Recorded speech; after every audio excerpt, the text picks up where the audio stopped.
भगवान गौतम बुद्ध को विश्व के प्राचीनतम धर्मों में एक बौद्ध धर्म का प्रवर्तक माना गया है। उनके अनमोल विचारों से जीवन की दशा और दिशा बदल जाती और नई प्रेरणा मिलती है। लोग उनके उपदेशों और विचारों को ग्रहण कर उसका पालन करते हैं। लेकिन गौतम बुद्ध के कई विचारों में एक है चार पति पत्नी होने से जुड़े विचार, जिसे जानकर आप चकित रह जाएंगे। गौतम बुद्ध के अनुसार हर पुरुष की चार पत्नियां और हर स्त्री के चार पति होने चाहिए।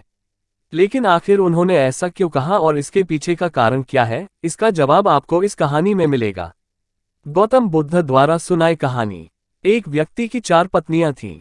उस दौर में पुरुषों को एक से अधिक पत्नियां रखने का अधिकार प्राप्त था। व्यक्ति का जीवन अपनी पत्नियों के साथ अच्छा चल रहा था, लेकिन कुछ समय बाद व्यक्ति शारीरिक परेशानियों से घिर गया और काफी बीमार पड़ गया। बीमारी इतनी जटिल थी कि ठीक होने के बजाय दिन व दिन स्थिति खराब होती जा रही थी। अपनी हालत देख व्यक्ति को ये समझ आ गया था कि उसकी मृत्यु का समय नजदीक है। इसे लेकर वह उदास रहने लगा। पहली पत्नी का जवाब। एक दिन उसने पहली पत्नी से कहा, प्रिय, मेरी मृत्यु नजदीक है, मैं जल्द ही अपने शरीर का त्याग कर संसार से मुक्त हो जाऊंगा। लेकिन मैं अकेले नहीं जाना चाहता हूँ। मैंने हमेशा तुमसे प्रेम किया और आज भी करता हूँ। क्या तुम मेरे मृत्यु के बाद मेरे साथ चलोगी? ये सुनते ही पत्नी खामोश हो गई और अंत में उसने हिम्मत जुटाते हुए पति से कहा, स्वामी, मैं जानती हूँ कि आप मुझसे बहुत प्रेम करते हैं और मैं भी आपसे उतना ही प्रेम करती हूँ।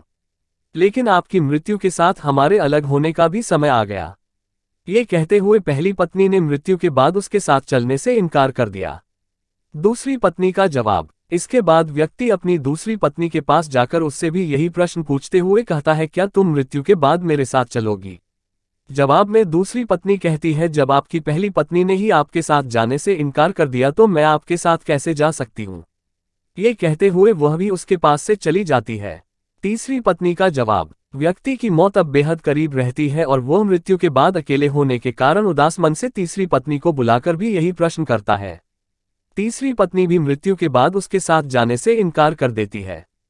चौथी पत्नी का जवाब। मृत्यु को और करीब पाकर अब व्यक्ति की सारी उम्मीदें खत्म हो चुकी होती है और अंत में वह अपनी चौथी पत्नी को बुलाता है और हिम्मत जुटाकर वही प्रश्न पूछता है जो उसने अपनी 3 पत्नियों से पूछे थे। व्यक्ति कहता है, मैं मरने के बाद जहां भी जाऊंगा, क्या तुम भी मेरे साथ वहां चलोगी? तब चौथी पत्नी कहती है, स्वामी, मैं आपके साथ जरूर चलूंगी। आप जहां भी जाएंगे मैं भी आपके साथ चलूंगी और आपका साथ दूंगी, क्योंकि मैं खुद भी आपसे दूर नहीं रह सकती। कहानी का सार और सीख। कहानी को सुनाते हुए गौतम बुद्ध अंत में कहते हैं, हर पुरुष और महिला के पास 4 पत्नियां और 4 पति जरूर होने चाहिए। यह इसलिए क्योंकि उसे भी चौथी बार में हाँ सुनने को मिले।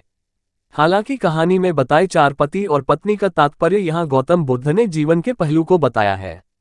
गौतम बुद्ध के अनुसार इस कहानी में पहली पत्नी हमारा शरीर है, जो मृत्यु के बाद हमारे साथ नहीं जा सकती। इसलिए मृत्यु के बाद शरीर को जला दिया जाता है या दफना दिया जाता है। दूसरी पत्नी है हमारा भाग्य है। मृत्यु के बाद हमारा भाग्य भी यहीं छूट जाता है और हम उसे साथ नहीं लेकर जा सकते हैं। तीसरी पत्नी का संबंध रिश्तों से है। मृत्यु के बाद रिश्ते नाते सभी यहीं छूट जाते हैं और हम चाहकर भी इसे अपने साथ नहीं लेकर जा सकते हैं।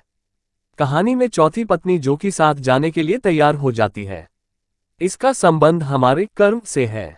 कर्म ही एकमात्र ऐसी चीज है जो मृत्यु के बाद हमारे साथ जाती है। कर्म ही वह चीज है जिससे हमारे पाप पुण्य का लेखा जोखा होता है और मृत्यु के बाद हमारी आत्मा को स्वर्ग या नरक की प्राप्ति होती है।